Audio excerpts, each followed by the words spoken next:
Isang mapagpalang araw po sa ating lahat. Basahin po natin ang ating mabuting balita para sa araw ng Linggo, August 24, 2025. Ang mabuting balita ng ating Panginoon ayon kay San Lucas, chapter 13, verse 22 hanggang 30. Papuri sa iyo, Panginoon.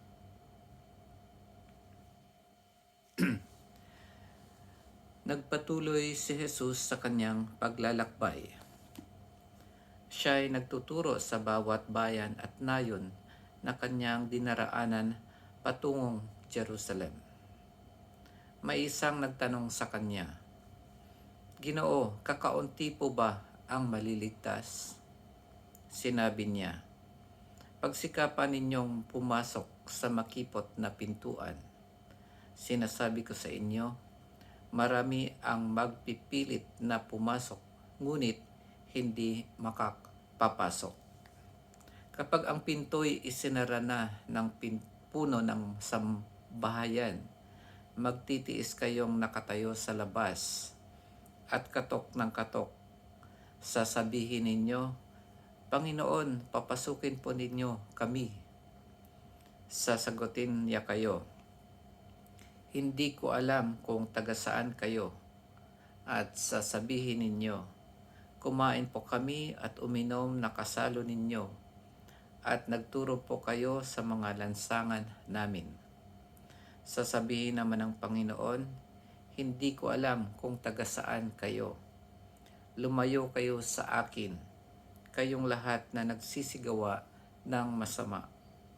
Tatangis kayo at magngangalit ang inyong ngipin kapag nakita ninyong nasa kaharian ng Diyos sina Abraham, Isaac at Jacob at lahat ng propeta, at kayo na may ipinagtabuyan sa labas.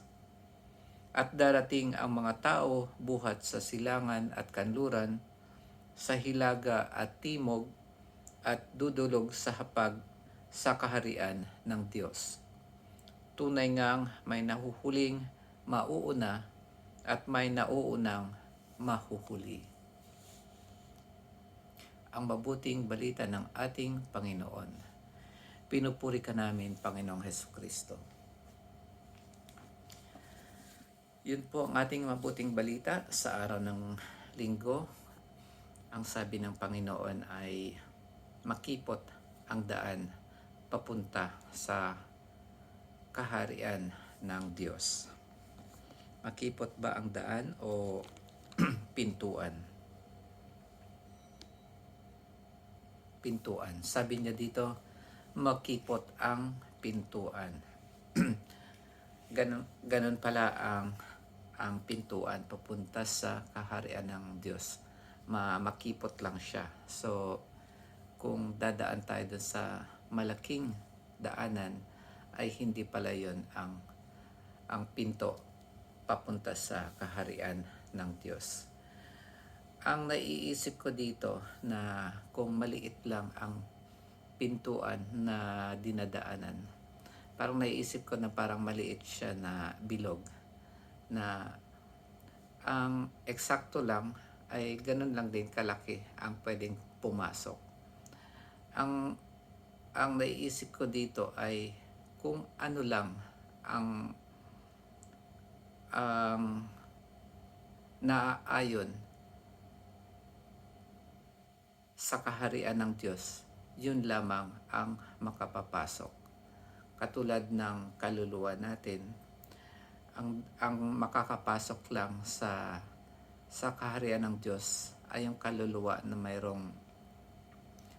may mabubuting gawa. Kaya bago man tayo makapasok doon sa pintuan na yun, habang nagpupumilit tayong pumasok doon sa makipot na pintuan, lahat ng mga bagay na nagpapasikip sa atin ay yun yung mga bagay na masasama at kailangan nating linisin. Kaya sa tingin ko, yun yung mga kasalanan na nagagawa natin.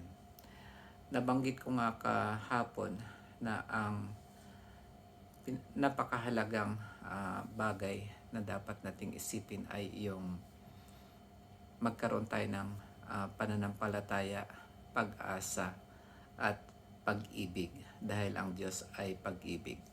At sa tingin ko, sa pagpasok natin dito sa makipot na pintuan, itong tatlong ito ay tamang-tama para makapasok tayo doon sa makipot na pintuan.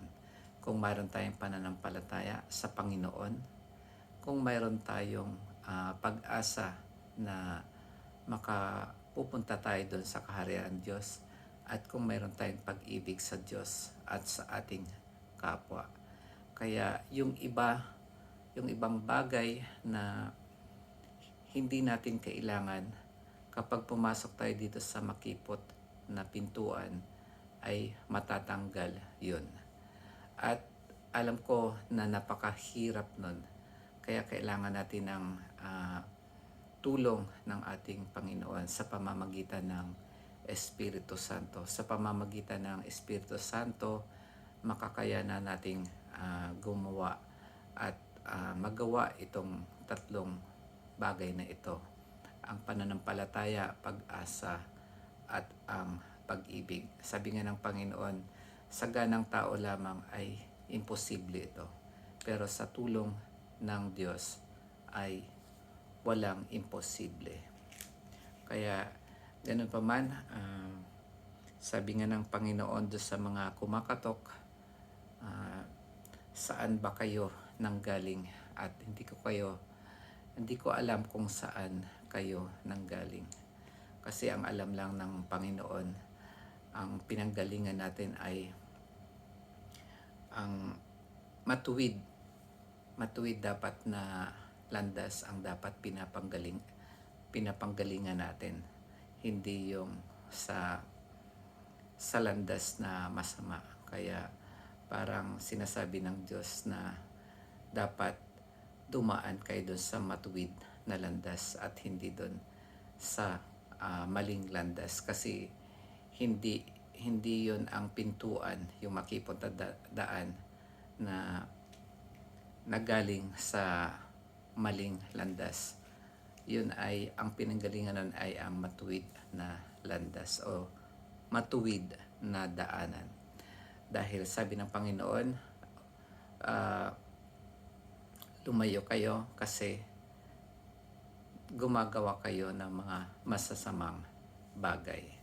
Kaya yon ang malawak na daan papunta sa isang pintuan ay hindi yan papunta sa kaharian ng Diyos. Pero ang makipot na pintuan na ang daan natin papunta doon ay yung matuwid na landas o buhay. Yun ang papunta sa ating Panginoon Diyos o sa kaharian ng Diyos.